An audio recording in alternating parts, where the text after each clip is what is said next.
Bonsoir, eh bien on se retrouve maintenant pour résoudre des exercices en rapport avec les exposants négatifs. Donc voilà ce que nous avons vu dans la dernière vidéo des rappels théoriques sur les formules et nous avons donc bien constaté que l'exposant négatif signifie qu'il va y avoir un changement de position. Donc le moins signifie qu'on va devoir écrire la puissance concernée à un autre endroit. Donc si on est au numérateur, ça va se passer au dénominateur. Si on est au dénominateur, ça va se passer au numérateur. Ok, sachant cela, nous voilà lancés dans des exercices que je vous propose. Alors, ce que je vous conseille, c'est peut-être de mettre la vidéo sur pause quelques instants, comme ça vous avez le temps de noter les énoncés, d'essayer de les faire ou de tous les réussir, et on se retrouve après pour la correction. Voilà.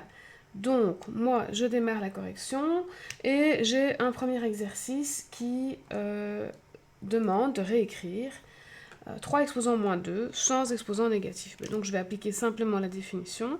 J'ai un moins dans l'exposant, donc je change la position. Je me retrouve avec 1 sur 3 au carré et je peux le calculer, ça fait 1 sur 9, 1 neuvième.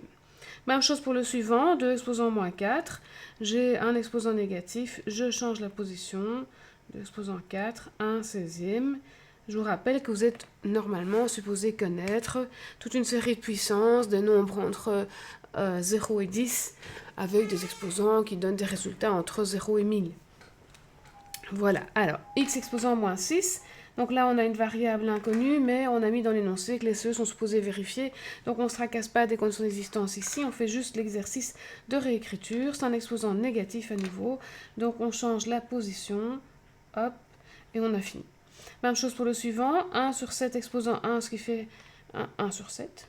Hein, parce que l'exposant 1, on se le rappelle, c'est la base elle-même. D'accord. Alors, on continue. Le suivant, on a affaire à 2. Ah, on a une parenthèse. Donc ici, on doit faire attention. D'accord. On a une parenthèse. Donc, je mets un petit attention pour que vous en rappeliez quand vous allez regarder ceci. Donc, attention. On a une parenthèse. Donc, l'exposant négatif agit sur toute la parenthèse. Donc, première chose, j'ai un changement de position à effectuer. Donc, j'ai moins 2 exposant 5. Je vois que mon exposant est impair. Donc, au cas où vous ne connaîtriez pas la règle, je rappelle que quand j'ai un nombre négatif qui subit un exposant impair, le résultat est négatif. Donc, ça me fait 1 sur moins 2 exposant 5. Le moins qui est au dénominateur, je peux le mettre devant. Donc, ça fait moins 1 sur, et ça, je peux l'effectuer, ça nous fait 32. Le suivant, même chose. Attention, nous avons ici un exposant avec des parenthèses. Je l'ai mis sur le côté.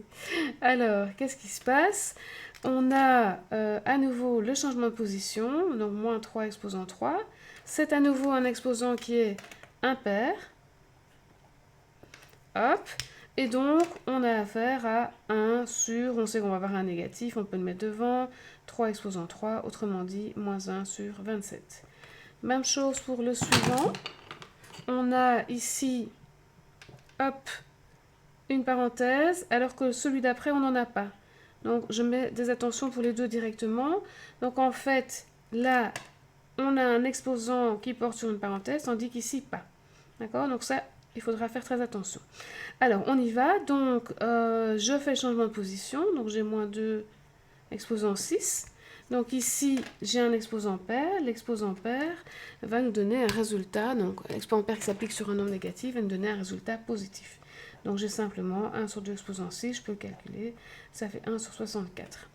Le suivant, j'ai la même chose sans les parenthèses, donc je laisse le signe moins, vu que l'exposant n'agit pas sur le signe moins, l'exposant n'agit que sur la base, uniquement sur la base.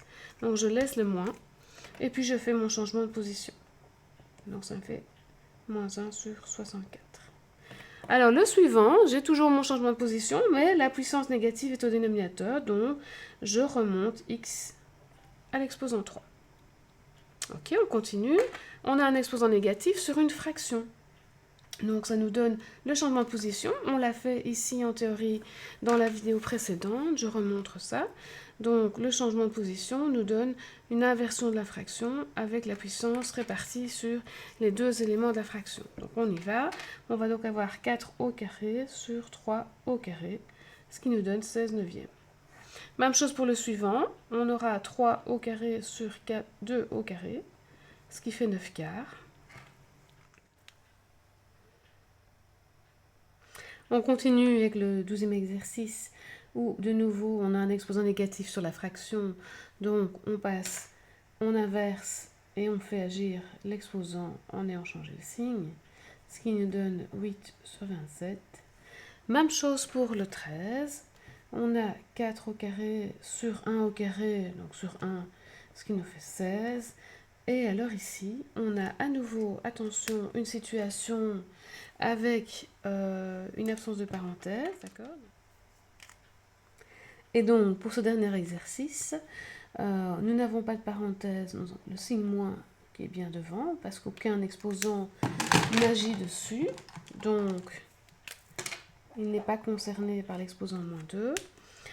Et par contre, l'exposant étant négatif, ça nous indique un changement de position, ce qui nous fait finalement moins 1 neuvième comme réponse.